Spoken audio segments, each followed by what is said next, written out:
A lot of people reminisce about the days of the Nokia 3310, and when they do, they often cite how indestructible they are, and also how the battery could literally last an entire week.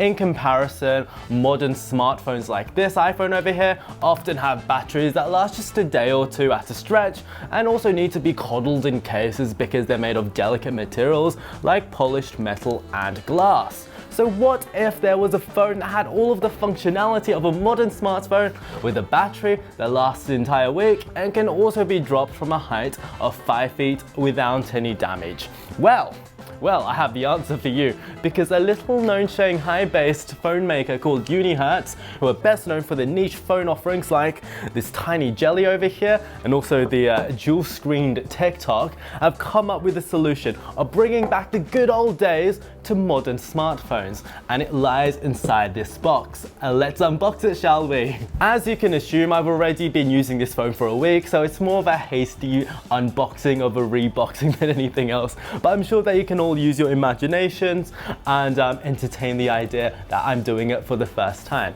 So as you can quite possibly see, it's quite a hefty box, and it looks rather sharp in black with the Tank logo on the side over here, and also there's a graphic of the phone on the top. It's a fair bit larger than the box that you find for the jelly, as you can see here. And packaging wise, overall, it just feels like a huge step up from previous Unihertz offerings that I've seen. It just feels really premium.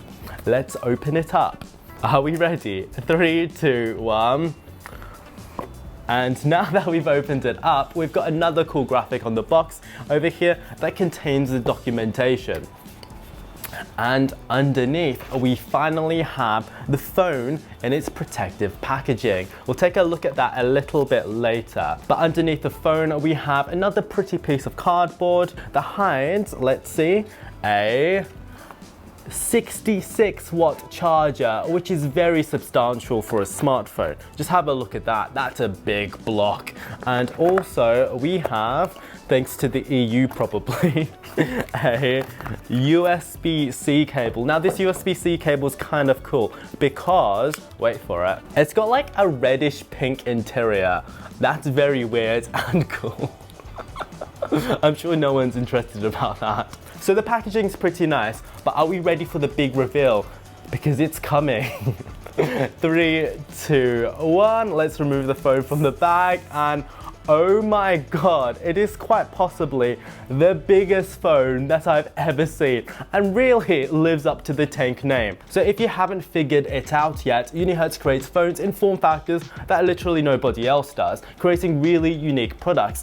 And I have to say, this is probably the most unique yet. On the front of the Tank, we have, let's see, a massive 6.8-inch Full HD LCD display, and if I show you the profile, it is literally almost an inch thick, an entire inch. But why is it so thick, you might ask? Well, it's because inside lies a 22,000 milliamp battery. Yes, you heard right, 22,000 milliamps. That's literally 5 times the size of the battery that you find in the iPhone 14 Pro Max, which already has a massive battery by phone standards. So basically, you can imagine the Tank as being one of those massive battery packs that just happens to have a phone attached to it. I mean, this is 20,000 milliamps. This phone literally has a bigger battery than this battery pack.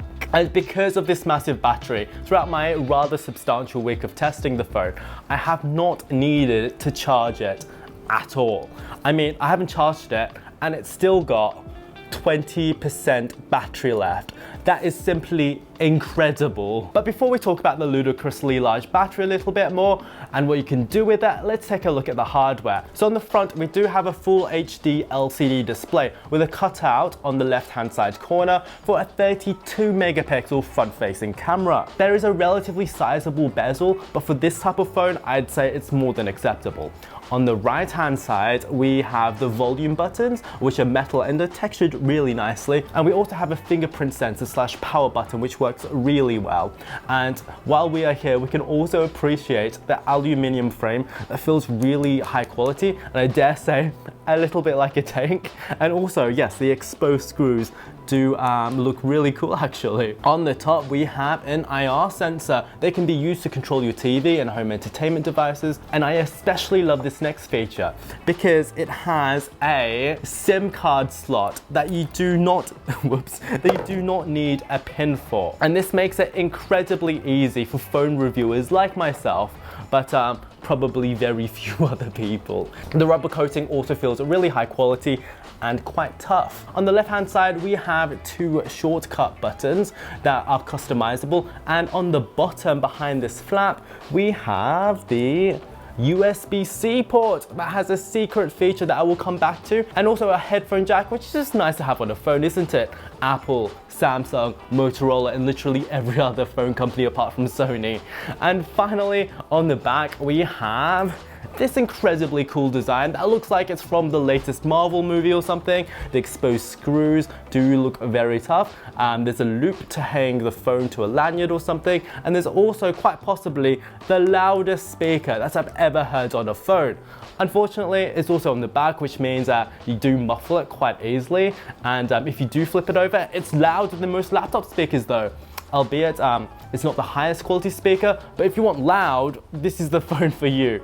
Also on the back is quite a unique feature, a torch or camp light as they call it. It reaches 1200 lumens, which is ridiculously fun to play with / blind people with, and also a 108 megapixel main shooter, a 2 megapixel macro camera, and also a 20 megapixel night vision camera. Wow. This combination of ridiculous specs and features does have a little bit of a downside though, as you can imagine. The phone weighs 560 grams. That is literally over a pound. I complained in the past that the iPhone 14 Pro Max is way too heavy at 240 grams, but at 240 grams, it is positively a Lotus Elise compared to this Hummer H1. But this means that putting this in your pocket can quite possibly lead to a major wardrobe malfunction if you're wearing sweatpants or something like that. And I'd say that it's a little bit too large to fit into most jeans pockets. So if you are carrying this out and about, make sure that you have a nice clutch or handbag to put it in. I would personally love to have seen some sort of kickstand on this phone, but alas, it's not here. Maybe it'll come on the next version. And although this phone is very heavy, I mean, this is heavy, but this is like really heavy. I did eventually get used to the weight, and because of its tough rubberized construction, you definitely don't need a case, so you do save a little bit of weight there at least. So apart from the massive battery, what is inside this massive phone? Well, it's got a MediaTek G99 processor, which is sort of a mid-range 6nm unit with 2 performance cores and 6 power-saving ones. It's got 8GB of RAM and also 250GB of storage, which is alright, but I would have loved to have seen this phone with a bit of a beefier processor, even if it would have made it more expensive. Like, how cool would it be to have a phone that lasts this long and also has flagship specs? Please, Unihertz, make that. Well, with that in mind, what is it like to use? Well, as you can see, it runs a very stock Android 12, which means that it's basically the same as an iPhone to use, to be honest, with all of the gestures that we are all very familiar with. While it would have been nice to have Android 13, Android 12 does the job here, and Unihertz does have a history of updating some of their other phones with at least one software update, so there is hope for that. Despite the relatively okay processor, unfortunately the 60Hz screen does make the experience just feel a little bit choppy when navigating the UI, especially if you're used to a 90 or 120Hz screen. So I would love to see an upgrade on that for the next version. Despite that, it's still relatively fast and snappy. But if you want to play games for days on end though, it achieves it quite well. For example, let's try out a classic like Subway Surfers. How well does it play that? And as you can see, it plays it really well, so there is no problem there at all. But what happens if you want to play something a little bit more demanding? Let's try Civilization 6, which is a PC game. How well does it play that? Firstly, it is amazing to have such a massive screen to play a game like this. And because of the massive battery, you don't have to worry about battery life. And as you can see, the performance is pretty good. And the graphics look pretty nice as well. So if this phone is fast enough to play Civilization 6, I'm sure it's fast enough to play anything that you want to on a phone. And let's try out multitasking. It's got 8 GB of RAM. As you can see, I'm already using 5 GB with these 2 games running. Let's go back to Subway Surfers and it resumes pretty nicely. Let's go back to Civilization and it's still there. So the performance definitely is there multitasking wise. So now let's talk about the screen. We already know that it's 60 Hertz, which is a little bit unremarkable, but the 1080p resolution looks really good. It looks really sharp, even on this massive 6.8-inch size. It doesn't go quite as bright as I would like, and the viewing angles aren't quite as great as what you expect on an OLED. Other mid-range phones like the Oppo Reno 8 Pro have OLED screens, and I would really like to see Unihertz get in on that action. But the screen definitely is not a deal breaker. One good side to the lower refresh rate though, and also the slower processor, is the battery life. Because I reiterate, I've literally used this phone all week and I still have 20% battery left. It is incredible being able to use your phone as much as you want without having to worry about your battery like ever. I would go as far as to say that this is the main selling feature of this phone. If you can get past the size and the weight, the freedom that this battery provides is literally incredible. You can literally go on a week-long camping trip and not worry about your battery at all. And talking about going on camping trips, what's even better is that you can use this phone as a battery pack for all of your friends' phones. If they've run out of battery, simply plug a USB-C cable and they can use it like one of these massive battery packs. Like, same thing. And while you are camping as well, the phone does have some other very special features that I love. First of all, there is the 1200 lumens torch, which is so cool. So how you activate it is by pressing this shortcut button over here. You press it down for 2 seconds and there we go. Oh my God. It is literally so bright, and you can cycle through various modes like the SOS mode over here, but let's turn that off. It is literally so bright that you can use it for like filming in the dark, or even just to use as a headlight if the headlight on your bike is broken. It really is quite incredible and more useful than a lot of people might think. And on this theme, there's also a night vision, an IR camera that essentially allows you to sneakily film in the dark. Let's see how it works. So you go into your standard camera app over here, you go into the More section, and then you press infrared or infrared video. Let's just go with standard infrared photos. And oh my God, as you can see, it is using night vision. So how it works essentially is that it emits infrared light through these emitters over here. And it just basically allows you to see in the dark without having like a torch on. So you can sneakily go into the forest and perhaps not scare wildlife or something like that. Like, just look at that, it is literally so cool. So as you can see, I've turned all the lights off now, and the professional cameras that we are using, like these are $10,000, $20,000 cameras, they're really struggling with the lack of light.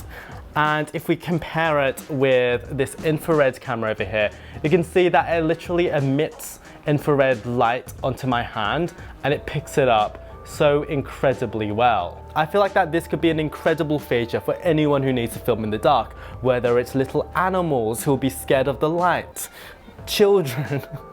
You get my point. This is the sort of thing that we find on like a Mercedes S-Class, and it's incredible that we've got it on a phone now. And on the subject of cool camera features, this phone is also IP68 waterproof, which means that you can use it as a camera underwater. Unlike with most phones, you can actually use this feature because there is an actual dedicated underwater camera mode, as we can see over here. So what it does once you've activated this is that it locks this touchscreen up and allows you to film without the touchscreen going crazy. It sounds like an incredibly simple feature, but it's so much fun to use. And on the subject of fun, it is also MILSTD810H. And that basically means that you can drop it from a height of 1.5 meters without causing any damage, which is great if you're very, very clumsy but hate cases.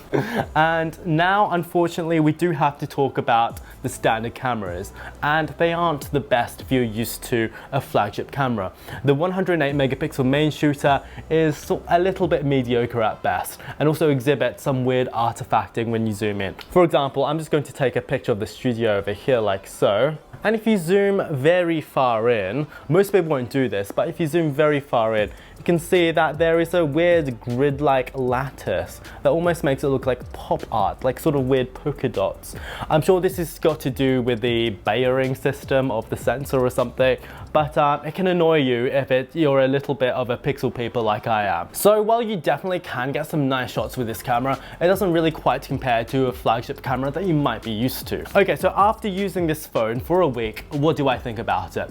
Well, my feelings are a little bit mixed. While I totally get the appeal of a massive, rugged phone that lasts forever, the rest of the package just doesn't quite meet that standard. The processor is a little bit sluggish, the screen could be better, and the cameras are not quite up to par. Despite that, if you are in the market for a phone like this, there is literally no competition. It literally sits in a class of its own, and you should definitely get it.